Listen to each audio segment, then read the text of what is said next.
नमस्कार। प्रस्तुत है आज का चिंतन।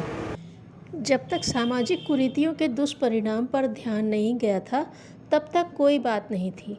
पर अब जबकि अधःपतन के कारणों की खोज की जा रही है और लेखा जोखा लिया जा रहा है, तब यह तथ्य सबके सामने आ गया है कि विवाह शादियों में होने वाले अपव्यय ने इस देश में बेईमानी, कर्जदारी, गरीबी और आर्थिक तथा नैतिक दुर्दशा को बेतरह बढ़ावा दिया है। और इस कुप्रथा के रहते अपने समाज का अधःपतन रोका न जा सकेगा। आज हर विचारशील इस बात से सहमत है कि इस अनावश्यक अपव्यय की बेवकूफ़ी को जितना जल्दी हो सके बंद कर देना चाहिए। इस बढ़ती हुई महंगाई के दिनों में जो लोग पुरातन पंथ के नाम पर पैसे की होली फूंकने और मूर्खतापूर्ण धूम धड़ाका मचाने का समर्थन करते हैं, उन्हें ओछा, अविवेकी, दुष्ट कहकर घृणा की दृष्टि से देखा जाता है।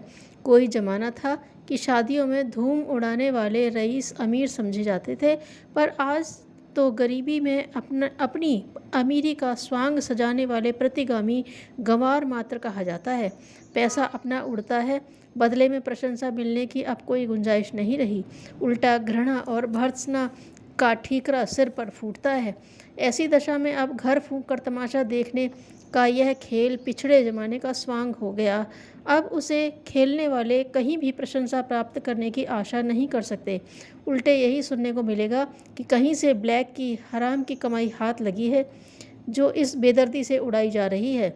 अपना धन बर्बाद कर अमीरी का स्वांग रचा, सो भी प्रशंसा तक न दिला सका, उल्टा बदनामी का कारण बना। तो फिर उसकी लकीर पीटने से क्या लाभ? जो मर गया उसे जला ही देना चाहिए। खर्चीली शादियों की धूमधाम एक ऐसी मृत प्राय कुरीति है जिसकी लाश छाती से चिपकाए रहना व्यर्थ है। उचित यही है कि सड़ाकर बदबू फैलाने का अवसर न देकर समय रहते जला या गाड़ दिया जाए। विवाहोन्माद में होने वाले अपव्यय का इन दिनों सारा दोष बेटे वालों पर थोपा जाता है। उन्हें कसाई और जल्लाद की उपमा दी जाती है। कहा जाता है कि दुष्ट लोग कुछ समय पहले लड़कियां बेचकर मालदार बनते थे, अब उन्हें लड़के बेचने का धंधा पकड़ा है। जो हो सकता है ये लोग अगले दिनों अपनी औरतों और माँ बाप को बेचने लगे। पैसे के लिए आदमी क्या कुकर्म नहीं करता। कोई कहता है जब लड़की का विवाह करना पड़ेगा तो यही लोग जो आज शेर की बोली बोलते हैं तब बकरी की तरह मिमियाएंगे। ऐसे अनेक कटु वचन सुनने को मिलते हैं। जिस घर से दहेज लिया गया है वे बाहर से तो मिन्नतें करते हैं, पर मन में इतनी घृणा दबाए बैठे हैं कि बस चले तो इस बेटे के बाप समधी का भी छुरे से पीठ चीर डालें और मोटरसाइकिल या कार के लिए अड़े बैठे लड़के की नाक ही कतर लें। बेचारों की मजबूरी है कि लड़की के हाथ पीले करने हैं, इसलिए सिर झुकाकर मेमने को भेड़िए की शर्तें माननी पड़ती हैं। पर भीतर ही भीतर कोसता वह भी यही है कि हत्यारे पर बिजली गिरे और उसका सत्यानाश जाए। जल्लादी की कीमत पर खड़ी की गई 2 दिन की धूमधाम निसंदेह 1000 मुख से धिक्कारने लायक है। यह इतना महंगा सौदा है कि जिसे खरीदने का साहस किसी भी समझदार बेटे वाले को नहीं करना चाहिए। विचार करने की बात यह है कि क्या लड़के वालों को सचमुच इतना लाभ मिलता है जिसके लिए इस प्रगतिशील युग में 10 दिशाओं से बरतने वाली भर्त्सना का लोभ छोड़ सकना कठिन हो। बारीकी से देखने पर पता चलता है कि लड़के वाला अपनी जिद और मूर्खता मात्र के कारण बदनाम होता है। पल्ले उसके भी कुछ नहीं पड़ता, वरन उल्टा घाटे में रहता है। जो लड़की वाले ने दिया था वह तो अस्त व्यस्त हो ही जाता है। इसके अतिरिक्त उसे निश्चित रूप से कुछ घर से भी लगाना पड़ता है। बदनामी नफ़ा कमाने वाले के रूप में हुई और वस्तुतः रहे घाटे उठाने वालों में।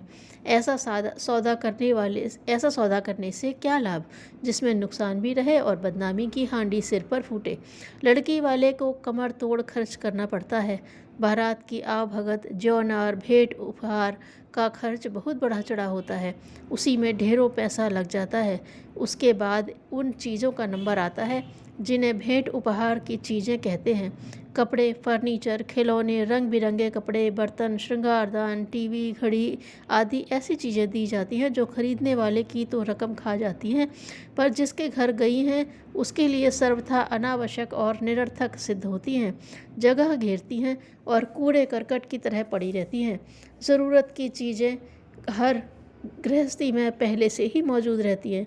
जो नकदी मिली उससे कहीं ज़्यादा बहू के लिए जेवर, कपड़े, श्रृंगार साधन, उपहार, मेवे, मिठाई आदि खरीदने पड़ते हैं और बारात का किराया, आतिशबाजी, बाजा, दरवाजे की शोभा के नाम पर इतना खर्च होता है कि अपने घर में होने वाले आतिथ्य के साथ बहुत भारी पड़ता है और उससे हर बेटे वाले घाटे में रहता है।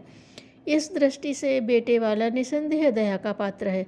उसने पैसे की दृष्टि से कुछ कमाया नहीं, गंवाया। बदनामी इतनी सही कि विचारशील लोगों की दृष्टि में वह गाय मार डालने वाले से भी बढ़कर है।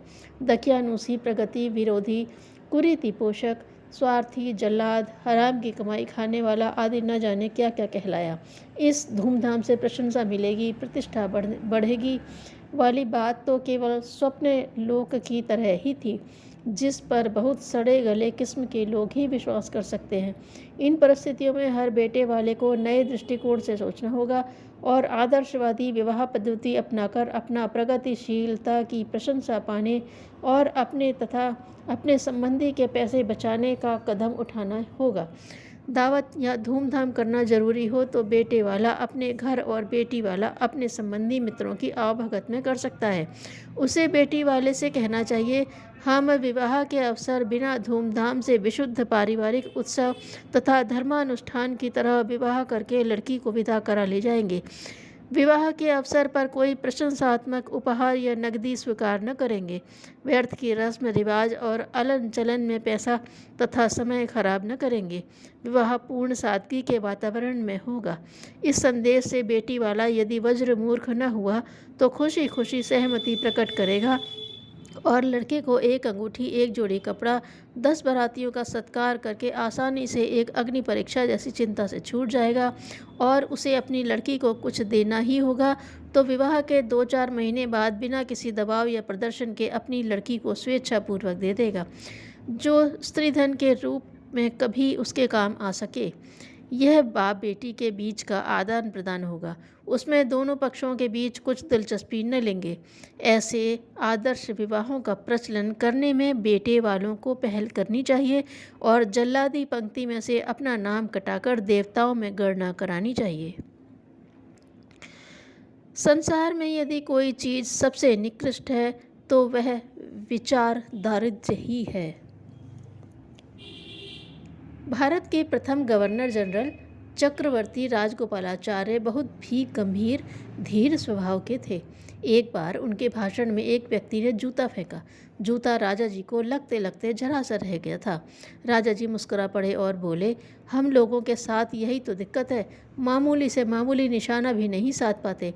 यदि निशाना साधना जानते होते तो क्या अभी तक आज़ाद न हो जाते। सारी सभा ठहाका मारकर हंसने लगी। जूता फेंकने वाला लज्जित होकर उनके चरणों में गिर गया। धन्यवाद।